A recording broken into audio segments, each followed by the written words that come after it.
roleplay mengenai salah satu dari 6 sasaran keselamatan pasien, yaitu sasaran nomor 2 mengenai komunikasi efektif. Saya Viva Ayu Diva Putri sebagai narator. Saya Yuni Melianti berperan sebagai pasien. Perkenalkan, nama saya Muhammad Rizky Alfian. Saya di sini berperan sebagai ayah. Saya Cynthia Lara Delphi sebagai ibu pasien. Perkenalkan, saya Febritus Mayala berperan sebagai kakak pasien. Saya Zakiatul Anissa berperan sebagai perawat 1. Perkenalkan, nama saya Hasri Rahmayati. Di sini saya berperan sebagai perawat kedua.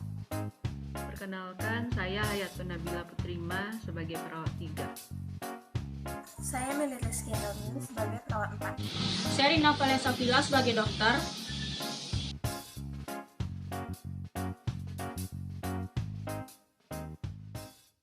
Oke, tadi perkenalan dari anggota kelompok 2 beserta perannya. Sekarang saya akan mulai membacakan kasusnya. Pasien remaja berusia 17 tahun bernama Yuni telah 1 kali melakukan usaha bunuh diri dengan cara menyayat pergelangan tangannya. Beruntungnya, dia berhasil diselamatkan tepat pada waktunya. Alasan bunuh dirinya disebabkan karena ia depresi, tidak bisa masuk ke universitas yang ia cita-citakan setelah mencoba berkali-kali. Pasien tersebut merasa sangat putus asa dan kehilangan harapan. Padahal, kedua orang tuanya sudah memberikan dukungan yang sangat maksimal, mulai dari mental, material, pokoknya semua kebutuhan pendidikannya. Karena perasaan bersalah yang ditimbulkan dan mengecewakan kedua orang tuanya, itulah yang mengakibatkan kenapa pasien tersebut melakukan tindakan bunuh diri. Setelah percobaan bunuh dirinya, remaja tersebut dibawa ke rumah sakit untuk dilakukan tindakan medis. Di sana, di ruangan IGD, sudah langsung ditangani oleh dokter IGD dan perawat IGD. Selamat siang Ibu dan Bapak. Anak Anda membutuhkan 2 kantong darah karena kadar hemoglobin dalam darahnya berkurang akibat kehabisan darah tadi. Baik dok, saya yang ingin terbaik untuk anak saya. Saya ingin anak saya sadar. Baiklah Pak, saya akan mencoba melakukan yang terbaik untuk anak Bapak. Sekarang Bapak tolong doakan ya Pak ya. Nak, sadar nak. Setelah pasien mendapatkan penanganan transfusi, penjahitan luka, penanganan kegawat daruratan, observasi dilihat dari keadaan umum dan pemeriksaan fisiknya, akhirnya kondisinya pun stabil. Datanglah perawat Zakia yang bertugas shift siang. Setelah operan dengan shift pagi mengenai semua pasien yang ada di IGD, Zakia pun bertemu dengan keluarga Yuni. Selamat siang Bapak dan Ibu, perkenalkan saya perawat Zakia, perawat yang jaga siang ini dari pukul 2 siang hingga jam 9 malam ya Bapak dan Ibu. Bagaimana kabar hari ini? Saya bingung bu, apakah di rumah sakit ini bisa menggunakan BPJS? Kalau bisa, saya akan menyuruh saudara saya untuk membuatkannya. Oh, karena itu ya Bapak dapat merasa kebingungan. Iya bu, saya mohon penjelasannya. Tadi di administrasi pendaftaran saya tidak ada jelaskan. Baiklah Pak, saya akan menjelaskan mengenai prosedur membuat BPJS Pak. Bagaimana kalau sekitar 5 menit kita duduk di ruangan sebelah sana untuk saya bisa menjelaskan bagaimana prosedur membuat BPJS Pak. Baik bu, saya setuju. Mereka pun berlalu dan duduk di ruang sebelah.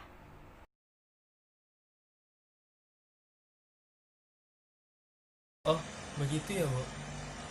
Terima kasih infonya. Saya membuat pun tidak bisa langsung digunakan. Benar Pak, namun jika Bapak ingin membuat tetap ajukan saja dari sekarang.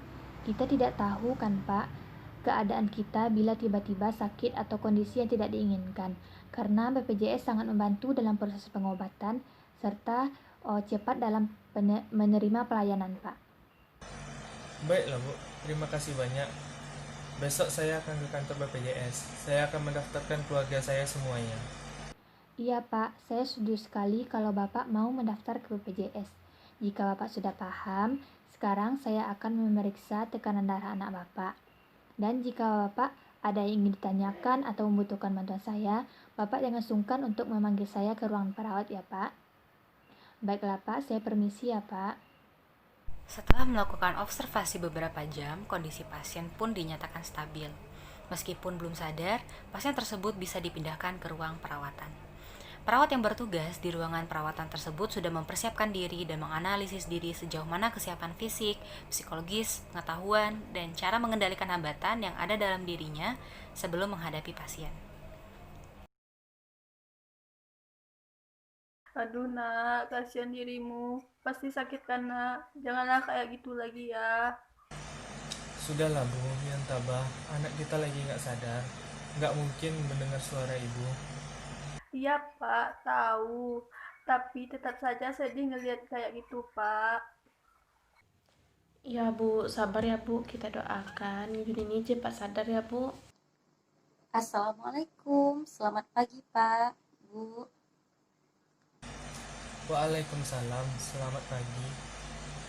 Perkenalkan, saya perawat Nabila, ini rekan saya perawat Hasri.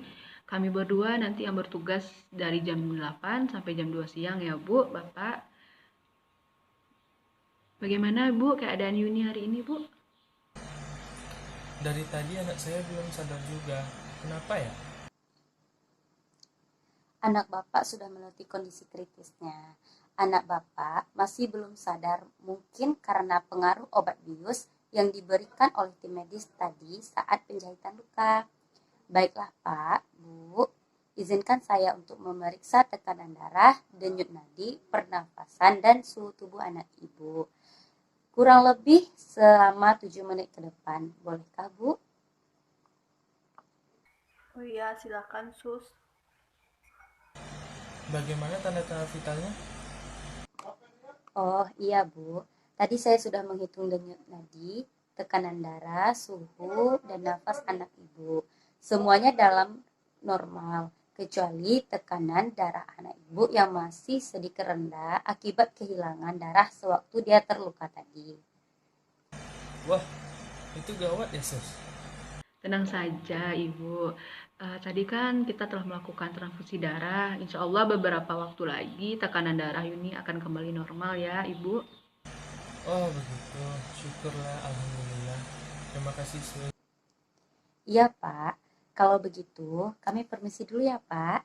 Jika pasien atau keluarga ada perlu, silahkan hubungi saya di ruang perawat dengan menggunakan bel di samping tempat tidur atau langsung datang ke ruangan. Kami ingin Bapak dan keluarga merasa nyaman di sini. Kalau begitu, saya permisi dulu ya, Bu, Pak. Beberapa lama kemudian, tiba-tiba pasien merintih kesakitan pada area sekitar luka dan perawat segera menghampiri pasien dan konfirmasi ke dokter penanggung jawab. Selamat siang dokter, saya perawat Meli dari ruangan teratai ingin melaporkan pasien bernama Yuni, 17 tahun, tanggal masuk 9 September 2020 dengan bekas jahitan luka di tangan kanan, kesadaran kompos mentis, HB10, albumin 15, dan urin 237. Pasien terpasang NaCl 10 tetes per menit. Saat ini pasien merasakan nyeri dengan skala nyeri 5 di bagian luka jahitannya dok. Pasien sudah diajarkan teknik nafas dalam dan sebaiknya diberikan analgesik dok. Baik perawat Meli, berikan saja analgesik oral terlebih dahulu dan lanjutkan terapi saat pasien merasa nyeri. Baik dok, terima kasih dok. Kemudian, perawat memberikan obat analgesik kepada pasien dan mendokumentasikannya. Hari berikutnya, perawat mencoba mendatangi pasien Yuni ketika pasien sudah tampak mulai membaik. Selamat siang Yuni, bagaimana keadaannya Dek? Pergi! Jangan ganggu aku tidak mau diganggu. Tenang, kakak tidak akan menyakiti kok, cuman mau tanya-tanya aja. Tidak. Jangan sentuh aku, keluar dari ruangan ini, keluar! Tenang nak, tenang. Perawat hanya ingin bicara. Iya, betul. Kami cuma mau tahu kabar kamu. Baiklah, karena saudara sudah tenang, perkenalkan, nama saya perawat Hasri dan ini perawat Nabila. Di sini kami akan merawat saudara. Jangan segan sama saya. Jika ada yang ingin saudara ceritakan keluh kesahnya, silahkan ceritakan kepada kami. Kami siap mendengarkan dan semoga kami bisa membantu. Begini, saya depresi karena saya tidak lolos di universitas yang saya inginkan. Sedih Sus, rasanya saya tidak bisa menggapai cita-cita saya. Saya sangat berambisi untuk menggapai cita-cita saya. Memangnya cita-cita Yuni jadi apa?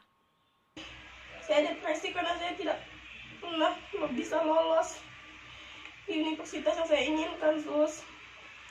Saya ikut tes beberapa kali di universitas yang menyelenggarakan beasiswa. Udah berapa kali, cuman gagal terus. Emang nasib. Oh, ingin menjadi pilot. Emangnya kenapa harus jadi pilot, Dek? Begini, Sus. Saya ingin membantu perekonomian keluarga saya.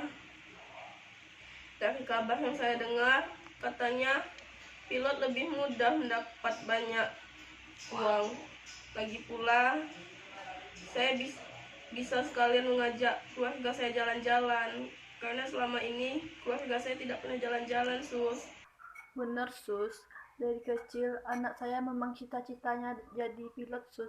Mungkin karena terpengaruh oleh pamannya yang sukses jadi pilot sekarang, Sus. Iya betul, tapi ayah nggak nyangka kalau sampai segitunya kamu kepengen jadi pilot, sampai mau bunuh diri gitu, nak. Iya Yuni, cita-cita kamu sangat bagus. Apa yang kamu lakukan bukanlah jalan keluar yang terbaik. Walaupun itu cita-citamu, tetap saja hal itu hanya akan membuat kamu dan dua orang tuamu menjadi lebih susah. Sebaiknya, jika ada masalah, Yuni dan keluarga harus bicara baik-baik, dan Yuni belajar untuk berpikir panjang atau risiko tindakan yang dilakukan. Iya, betul, Nak. Jalan untuk menjadi sukses bukan cuma menjadi pilot saja. Orang sukses adalah orang yang telah diridhoi oleh orang tuanya. Mungkin Yuni kali ini gagal, tapi kegagalan adalah awal dari sebuah keberhasilan ya. Iya, Bu. Saya sudah sadar. Maafkan saya, Bu. Ya, saya janji tidak akan mengulangi perbuatan ini lagi dan akan terus berusaha untuk membahagiakan ayah dan ibu, walaupun tidak dengan menjadi pilot. Terima kasih, Sus. Ya sus, terima kasih banyak ya sus. Setelah 2 hari kemudian, saudara Yuni pun diperbolehkan oleh tim medis untuk pulang ke rumahnya. Perawatan berjalan dengan baik, discharge planning juga sudah dipersiapkan perawat dan dijalani sesuai perencanaannya. Itu tadi video dari kelompok 2 mengenai roleplay. Kami memainkan roleplay mengenai salah satu dari 6 sasaran tujuan keselamatan pasien mengenai komunikasi efektif. Semoga menghibur dan bermanfaat. Sekian dari kami, terima kasih. Wassalamualaikum warahmatullahi wabarakatuh.